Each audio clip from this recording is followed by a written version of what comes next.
Welcome back to the AME Food Safety Show.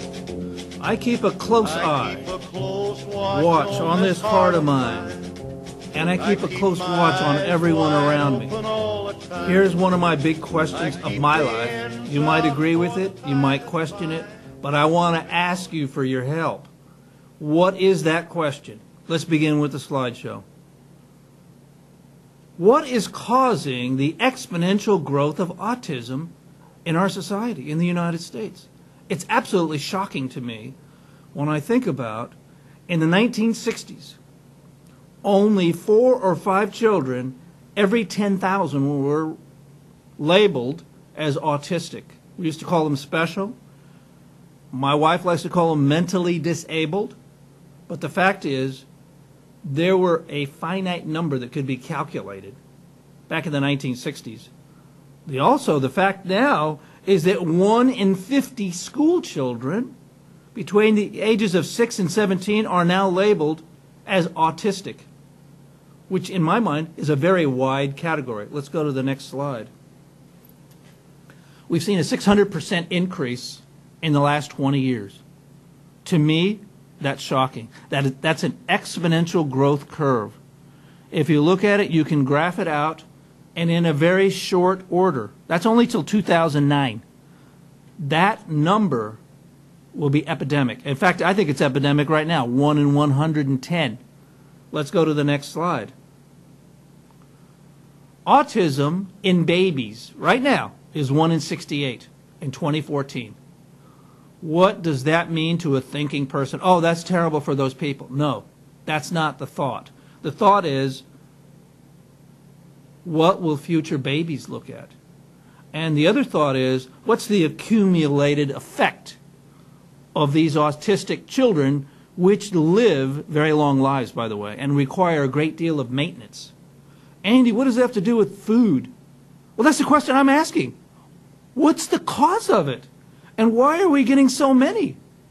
And why is funding going down for the research of the cause of autism? Next slide. Okay, this slide is an absolute travesty to every human being walking the earth right now, particularly walking here in the United States. What is that? You see that graphic of that young man? Is that what we're looking for? For 1 in 50 children? What is the cause? Let's explore that for a minute. I'm personally a scientist. I like to think that there's a chemical reaction. I like to think that there's a cause and effect. There's a causal connection between X and Y. I don't have any answers. I just have questions. Is it environmental? Is it the air that we're breathing? Is it a chemical? Some research scientists say, oh, Andy, it's only heavy metals. Somehow these children got mercury into them or some other horrible chemical. It's affected their bodies. Is it our food? Is it an allergic reaction? Is it the water we're drinking? Are there chemicals in the water that we can't analyze? I've been involved in high-pressure liquid chromatography, gas chromatography, liquid chromatography, mass spectrometry. I want to know which one it is. It shouldn't be that hard to figure out. Is it a genetic issue? Are there just some people that are designated to be special the rest of their lives because their mom or their dad had some gene in them? I've studied genetics. The base of genetics is proteomics and genomics. That's breaking apart those particular ATCG components into pair sets and then looking at combinations. There's a way to figure that out. There are tests that are out there, not 100% reliable. They're XYZ percent from 20 to 60% that might help give you a better idea. And there are all kinds of medical professionals ready to charge you, scientific professionals ready to set up labs and to charge your insurance. But do they have an answer? My cry out today is that they do not. There are people that are claiming that medications, because you gave a child a medication at a certain age, this resulted. I don't know. I want to know. I want to know about vaccines. That's an age-old discussion. There are two sides, and they're both vehement. They're both aggressive. One is funded by the companies that make these. They make tremendous profits. I don't know. What I want to know is that is there overwhelming evidence that vaccines cause this? I don't know that. There have been a lot of labels against the MMR vaccine. President Reagan, by the way, just to let you know, set up a court only for vaccines. You cannot take a vaccine case that you think your child came out like this Superman because of the MMR or any other vaccine. You can't take them to the Superior Court of California or any other state. There's only one federal court you take it to, and guess what? Most of the cases are denied. You don't get a nickel. Even though you have a substantial liability, look at that picture. It's going to be with you for 60, 80 years, the rest of your life. You will probably die caring for that person.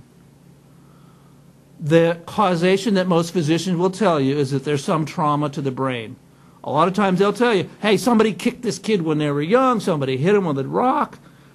But we don't have a diagnosis that will definitely nail it. And you'll talk to a physician who want to bill you forever. Oh, I can figure it out. I disagree with that. Let's go to the next slide. Here's what I'm crying out for. We need to identify the causation. We need to figure out what's the prevention, and if it's possible to come up with a cure. Why? There's an obvious need for more research. You'll find, and I've worked with pharmaceutical companies for many years, that they spend a lot of money trying to find a toenail fungus pill. Yeah. Or they'll try to find a pill to help with diabetics. Why? Because there's a lot of money in that. Is there money in this? Quite frankly, I don't think so. That's why nobody's researching it. What we have in our society, and I'm making this global claim, and you can call me up and you can yell at me, but here's the deal. We have a neglect in constructive, non-political research. There's a lot of money for AIDS. There's a lot of money for that. Is there money for autistic causation, prevention, and cure? In my opinion, I don't think it's enough. And what they always ask you is, Andy, we need better diagnosis for earlier designation of this challenge.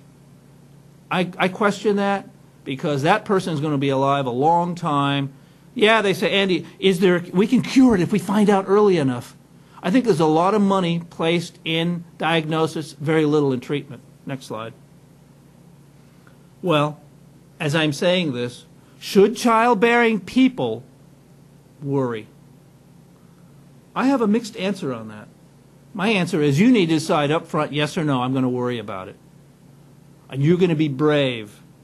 Or are you going to go through these presumptive tests for genetic testing? A friend of mine left DNA testing for pathogens and went into genetic testing. It's a booming market all over the world. People want to minimize their risks on children. There are some other people that want to maximize the possibility or potential for super children. I'm trying to minimize these special children, these mentally disabled. Is it a vaccine issue? Some people say, oh, we'll have the baby, but we won't give the vaccines, and then we'll minimize the risk of having a special child. Well, I've seen both results. People that don't vaccine, child comes out normal, nominal. Others don't vaccine, child comes out special. What is it? In my opinion, it's either fear or courage. Are we raising a generation of fearful people? That's my question. Are you fearful? Do you have grandchildren? Do you have children? Do you have relatives that have come out special? And for whatever reason, aren't you infuriated by it? Next slide. Well, how can the public help? I hear a lot of pitches every day. Early diagnosis, Andy, and treatment. I don't know. You're going to have that child around for a long time. You're going to see families struggling with therapy, intervention, and support. You're going to see a lot of pitches to have you donate money for autism awareness. That's a very noble cause. My question is it pointing toward discovery of the cause, of prevention, or the treatment, or the cure? All of these organizations want you to donate, but do they tell you what percentage is being applied to the actual research, to the purchase of equipment, the purchase of the time of specialized scientists, or are they having parties? Are they having events where autistic children can ride around on top of a horse? Is that really going to help them? Maybe it will. I think that people that have the challenge existing right now, they need personal help to make autism better for them. Whether it's taking the child to a baseball game or helping them in the sandbox or spending some time with them, the bottom line is there are ways we can help. Next slide. All right, here are my suggestions. I personally have had my sister She was not labeled as autistic. She was labeled as retarded. She had mental issues. The county where we live, Tulare County, California, placed her on medication, and she was bounced around to different mental hospitals, placed on medication now for 45 years. She's been assaulted in those mental hospitals, raped. She's been beaten up by others in the same condition. She's had a horrible life, in my opinion. And some of these medications have helped her survive, but not made her better. Here is my question to everybody with watching this program. Why are autistic babies increasing? And if you can't give a solid reason, you need to be ashamed of yourself. Why, for the last 20 years, has there been exponential growth? The cause needs to be identified.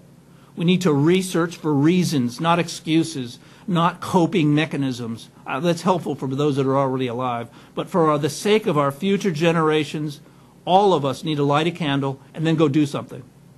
We need to help living families with their struggles, even if it's baking cookies for them.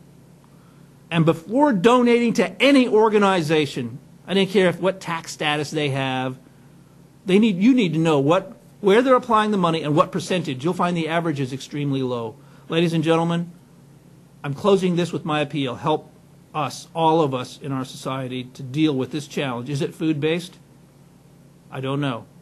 Look forward to the next segment. Thank you very much.